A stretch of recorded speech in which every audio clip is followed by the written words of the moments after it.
spray balls, in addition to tear gas, and what officials have said on the spot decisions have to be made by these agents. U.S. troops deployed to the border on Trump's orders were not said to have been involved in any type of conflict or operation.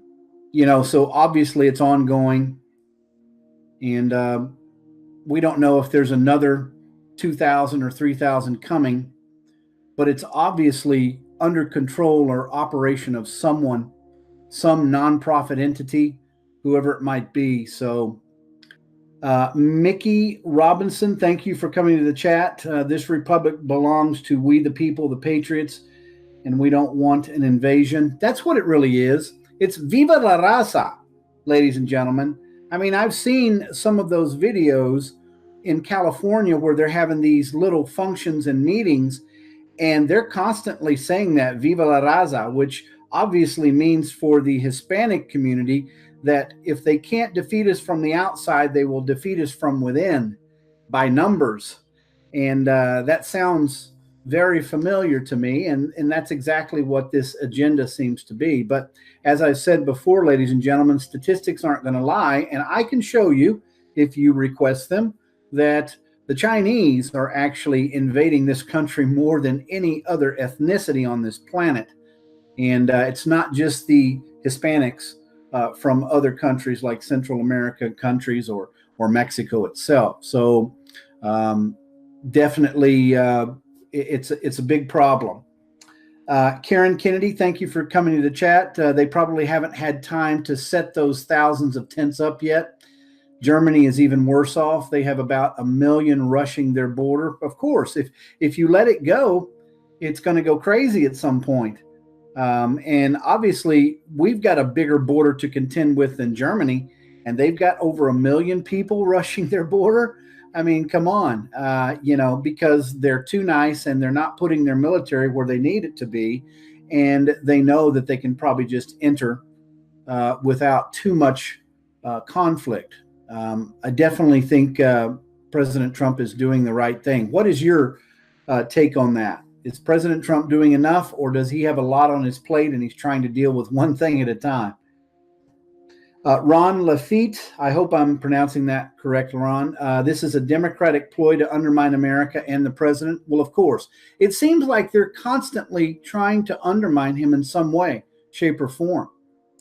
On to something slightly different. As you saw in the title, it seems like that anyone who's trying to run for the presidency in 2020, either Republican or Democrat, they are trying to obviously get free press. I think free press is the biggest and cheapest way for them to insinuate or to hint or to simply not deny things. And it's a desire to run for the presidency. And they're taking this tack against President Trump, thinking that this is the way they're going to be able to compete with him. And so in other words, I mean, if Barry Sanders or Kamala Harris comes out with some crazy nonsense insinuation, I wish we could just ignore it. I wish we would protest it, but to a point where we just don't pay attention to it. It doesn't get any viral sense about it, because that's exactly what they're doing. Now some of these people will launch campaigns other than simply flirting with these insinuations, and still others don't have the faintest possibility of being taken seriously. Hopefully we don't take Bernie Sanders very seriously, but it doesn't matter. They all get some ink, if you will. The mainstream media is going to talk about them more and more because they're really not mainstream news. They're just trying to create and insinuate things, especially against the White House, against this administration, and against President Trump, obviously. So, maybe the Democrats figuring, hey, President Trump did it, so they'll wind up in the field of masses just like President Trump. They're trying to get a little smarter, and what they now have to do is they have to please their constituents, people who let them back into the House and let them into control. So they better be on their toes about being bipartisan with the president and trying to obviously make things work, right? I mean, if not, then they may get voted out again in another 4 years, hopefully. Paradox, thank you for coming to the chat. Demographics is going to change everything, and deep red states are already turning purple and blue. These people come in and expect the government to take care of them. Yeah, the state of Texas was a big surprise for me with Ted Cruz even having that type of difficulty against a guy who kind of looked like one of the Kennedys almost, just in his physical appearance. And maybe that's a reminder of the Deep South, because at one time Texas was Democrat. With former presidents like Lyndon B. Johnson was a Democrat. He was from the Deep South in Texas. So, maybe they're trying to go back to some of their old ways. They're not going to get slavery back, of course, but definitely that is spreading. I think Arizona is kind of one of the next targets because it's been a stronghold for the Second Amendment. And, in my mind, it's not going to change. There's not going to be enough people that want to change some of those laws in some of these southern states. But we're still on the border. We're still close to it, and we're still susceptible to all of those issues and problems. So I definitely agree with that. These international organizations, I mean, why do they have any type of stronghold on the American people?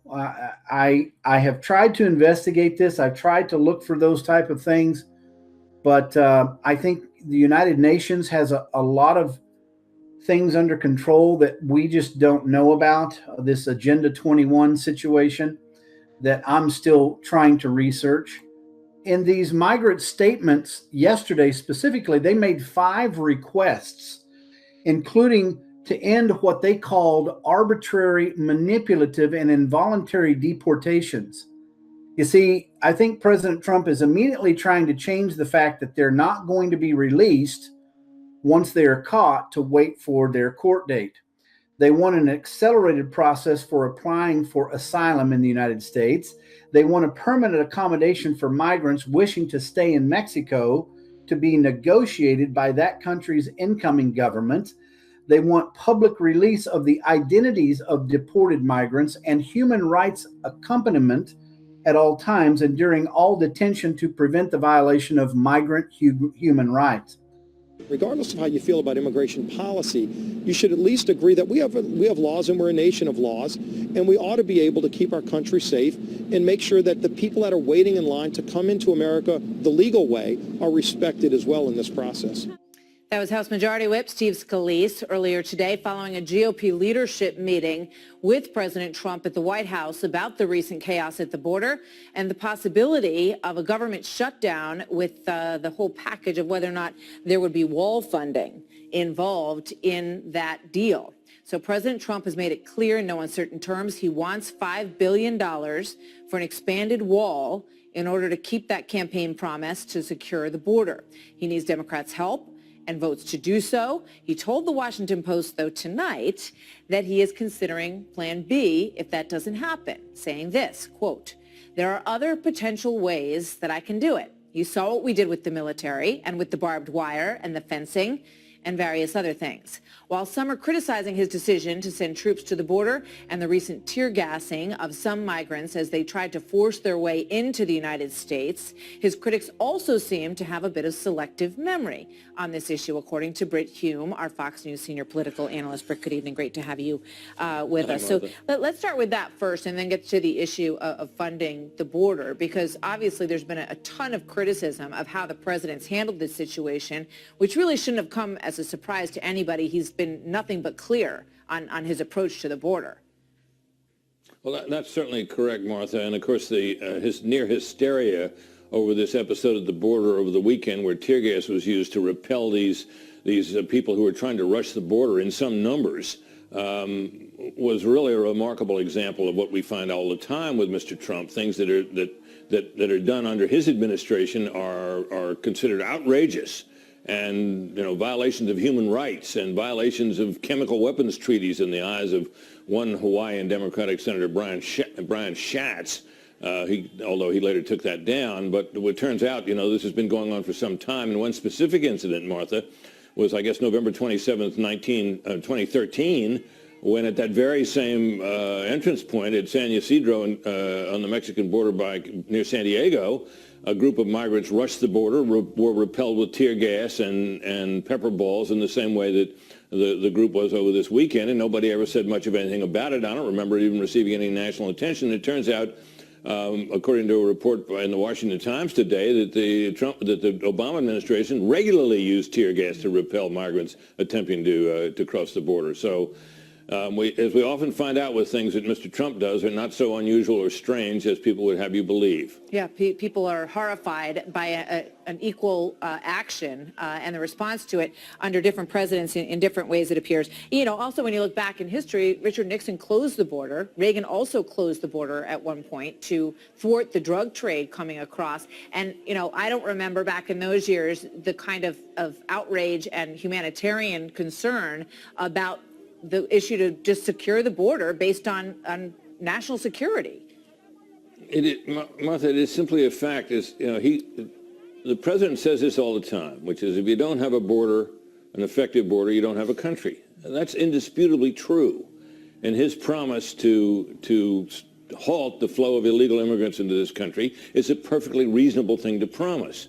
Now, you get into a question of whether we should have a better immigration policy to handle things like this attempt by people to get asylum. We obviously need that. Yeah. But that's not. But he can't wish that into being. That is a responsibility of Congress, which has been struggling with this issue now for decades and has not been able to reach any kind of compromise. Yeah. And the reason for that, of course, Martha, is there's not any trust on both sides. The Republicans all think the Democrats want the immigrants to come in because they want them as voters, and the Democrats think the Republicans don't want to let them in because they're racists. So that's exactly there you go. Right. And in that atmosphere, and I think the American people across the land would just like to have a solution, and these people are pawns in that entire situation. And people really would like, just an orderly process. That's all everybody's looking for, is an orderly process here. So that's my last question to you on the politics side of this. The president wants, $5 billion over several years for border security. He's already told Democrats he would give them 1.8 million DACA recipients who could stay. That deal ultimately got shot down.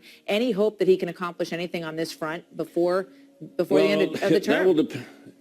Well, there's a deal to be had in which you get border funding in exchange for dealing with the DACA issue. If that's the young immigrants who came here as children and never have lived anywhere else. And I think most people think that it's reasonable to have them stay, but under current law, they're really not supposed to. So that's a deal that's there to be had. The question is, whether either party is willing to make it. And so far, that hasn't proved to be true. But the situation is worsening. And I think the case for Mr. Trump's border wall has improved. I mean, that situation you see in Tijuana with all those people stacked up there, causing all kinds of stress on the government down there, is real, as was the incident that happened over the weekend in which the tear gas was used. So this caravan, which a lot of people said was a myth and was not really meaningful and posed no threat, turns out to be pretty real and pretty serious.